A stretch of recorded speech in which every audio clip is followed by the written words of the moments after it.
Hello everyone, আমি সুজয়া। আমার একটি নতুন ব্লগে আপনাদের অনেক স্বাগত। এখন আমরা রয়েছি কালিম্পংয়ের একটি ছোট্ট গ্রাম দারাগাঁওয়ে। আর এখানেই সুন্দর ফুল গাছে ঘেরা একটি হোমস্টেতে আমরা রয়েছি, যে হোমস্টেটি আপনাদের সঙ্গে আগের ভিডিওতে শেয়ার করেছি। আর এখন সেই হোমস্টে থেকেই সকাল সকাল ঘুম ভেঙে বাইরে বেরিয়ে দেখি চারিপাশ কুয়াশায় ঢাকা। এত সুন্দর লাগছিল যে বলার কিছু নেই। তাই এখন আমরা ঝটপট চা খেয়ে নিয়ে বেরিয়ে পড়েছি।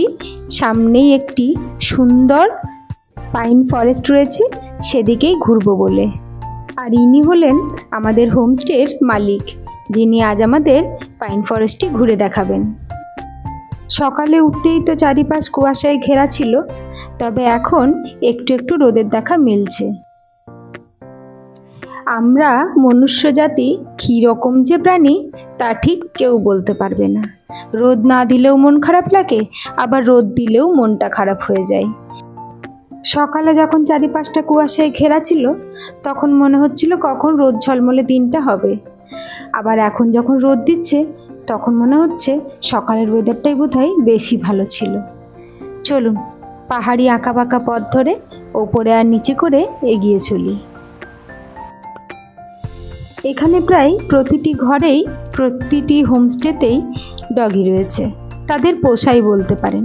সেরকমই আমাদের হোমস্টেতেও 3টে ডগি রয়েছে। তাদের মধ্যে আবার একজনের নাম রিপ্লেস। বাকি দুজনের নাম অবশ্য আমার এই মুহূর্তে মনে পড়ছে না, তবে বেশ সুন্দর নামগুলি। আর ওই ডগিগুলিও আমাদের সঙ্গে সঙ্গে চলেছে পাইন বনের দিকে। পাহাড়ের সবথেকে সুন্দর অংশ হচ্ছে ফুল গাছ। এখানের ফুল গাছগুলি দেখলে তার থেকে চোখ ফেরানো যায় না। প্রতিটি ফুল গাছ অযত্নেই বেড়ে চলেছে, কিন্তু প্রতিটি ফুলের রং এত সুন্দর যে সেখান থেকে চোখ ফেরানো যায় না।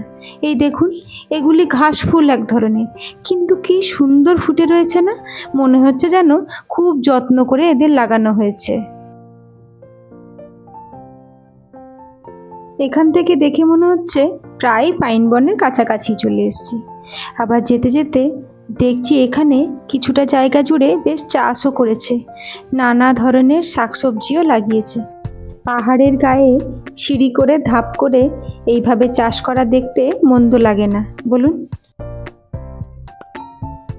অবশেষে পাইন বনে চলে এসেছি। চলুন আস্তে আস্তে করে হেঁটে হেঁটে পাইন বনটা ঘুরে দেখি।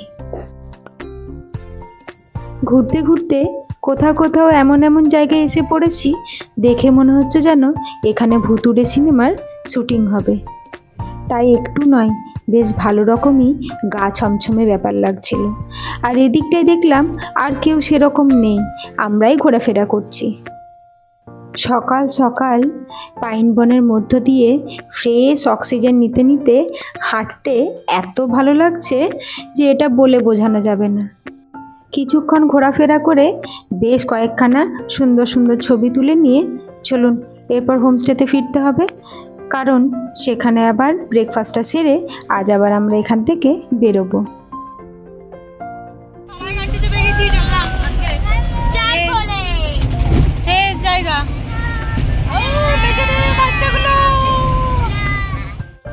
হ্যাঁ, আজ আমাদের শেষ ঘোরার জায়গা চারখোলে।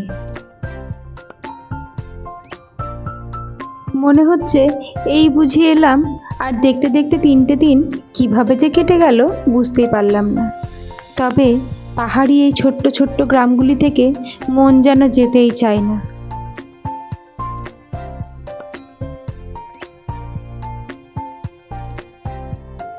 পাহাড়ি এই আঁকা বাঁকা পথ ধরে যেতে যেতে বেশ কয়েকটি জায়গায় দাঁড়িয়ে আমরা সুন্দর দৃশ্য উপভোগ করেছি দু চোখ ভরে।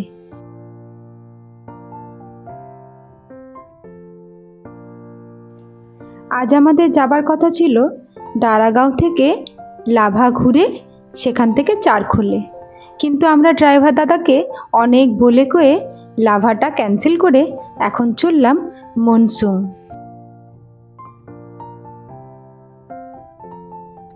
আমাদের মধ্যে থেকে লাভা আগে অনেকেই ঘুরেছে, তাই আমরা ঠিক করলাম মনসুং যাব। আর সত্যি এখন মনসুংয়ে এসে পৌঁছেছি, আর এখানে চারপাশটা দেখে মনে হচ্ছে ভুল ডিসিশন খুব একটা নিইনি, কারণ চারিপাশের সৌন্দর্যটা সত্যিই অসাধারণ।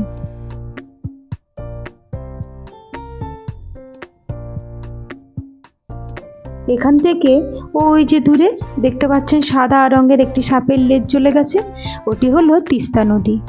এই ভিউটা এত সুন্দর দেখতে যে এখান থেকে চোখ ফেরানো কঠিন হচ্ছে, কিন্তু কি আর করব, এখানেও কয়েকটা ফটো তুলে আমাদের বেরিয়ে পড়তে হলো।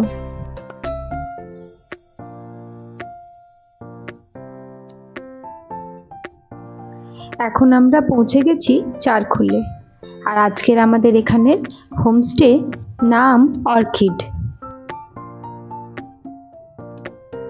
আর ওই যে বললাম এখানে ফুল গাছ থেকে চোখ ফেরানো যায় না, তাই ফুল গাছ দিয়েই শুরু করলাম হোটেলের ঢোকাটা। এখানের হোমস্টেটি অবশ্য আমাদের প্রত্যেকেরই বেশ ভালো লেগেছে। বেশ লম্বা একটি খোলা বারান্দা রয়েছে, আর সেখান থেকে চারপাশটা এত সুন্দর লাগছে যে বলার ভাষা নেই। চলুন রুমে যাই। রুমগুলিও বেশ সুন্দর, বড় বড় রয়েছে রুমগুলি, আর দুটো করে বেড রয়েছে, তাতে বাথরুম আর বড় বড় খোলা জানালা রয়েছে। সেখান থেকে আপনি রাত্রিতেও বসে সুন্দরভাবে বাইরের দৃশ্য উপভোগ করতে পারেন।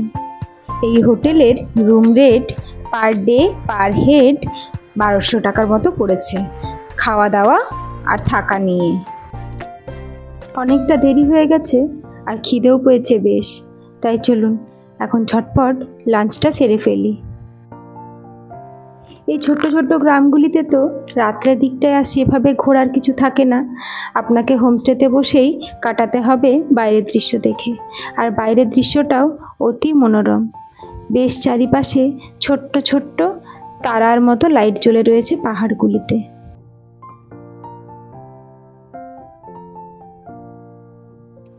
রাত্রে তো প্রচণ্ড টায়ার্ড ছিলাম, তাই খাওয়া দাওয়া করে ঝটপট ঘুমিয়ে পড়েছিলাম।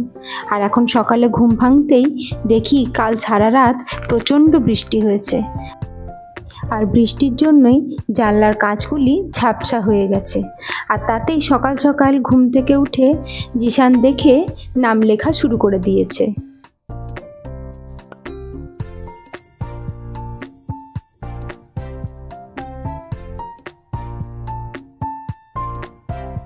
আর যেই নাম লেখা হয়েছে অমনিও জানলাখানা মুছে ফেলেছে, আর সত্যি মুছে দিতেই অপূর্ব দৃশ্য চোখের সামনে এসে গেল, যেটা থেকে আর চোখ ফেরাতেই পারলাম না। জানলার কাঁচখানা এই ঠান্ডাতেও খুলে ফেললাম দেখব বলে।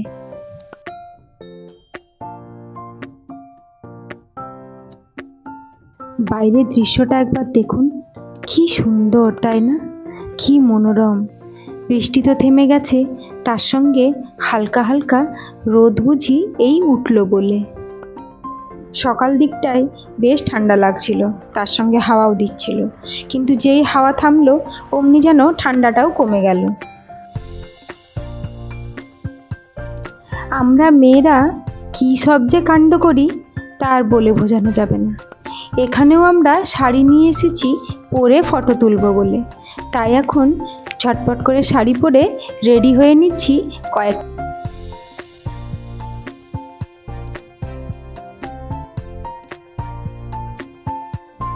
রেডি হয়ে এখন বেরিয়ে পড়লাম।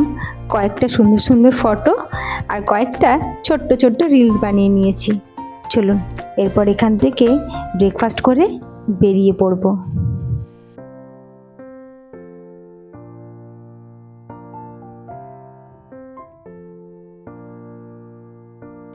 সফর প্রায় শেষের দিকে, মন তো একটু নয়, বেশ ভালো রকমই খারাপ লাগছে। পাহাড়ি এই ছোট্ট ছোট্ট গ্রামগুলিকে ছেড়ে যেতে মন চাইছে না, আর তার সঙ্গে বন্ধুদেরকেও ছাড়তে হবে। এরপর তো যে যার বাড়িতে গিয়ে নিজের কাজে ফিরতে হবে। এই কদিনে যে এই সুন্দর পরিবেশে বন্ধুদের সঙ্গে কি আনলিমিটেড মজা করেছি সেটা আর কি বলবো। এগুলি সারা জীবন স্মৃতির পাতায় রয়ে যাবে।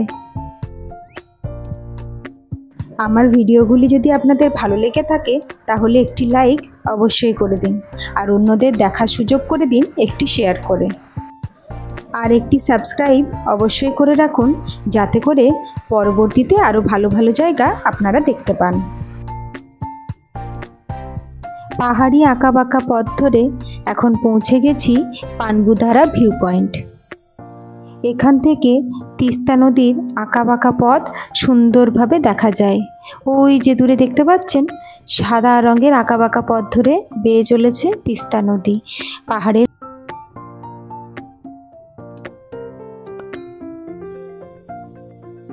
দেখে মনে হচ্ছে আকাশ থেকে যেন নদীটির উৎপত্তি। এক কথায় অপরূপ সুন্দর দৃশ্য। আর সামনে ওই যে দূরে দেখতে পাচ্ছেন উঁচু একটি মূর্তি রয়েছে, ওটি হলো ভোলেনাথের মূর্তি। সেখানেই আমরা যাবার সময় দর্শন করে আজকের ঘোরাটা শেষ করব।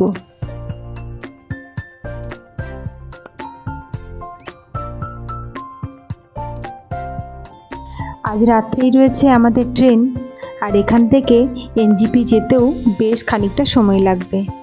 তাহলে চলুন আজকের ভিডিওটা এখানেই শেষ করি। আপনাদের সঙ্গে দেখা হবে আবার একটি নতুন ভিডিওতে। ততক্ষণের জন্য টাটা।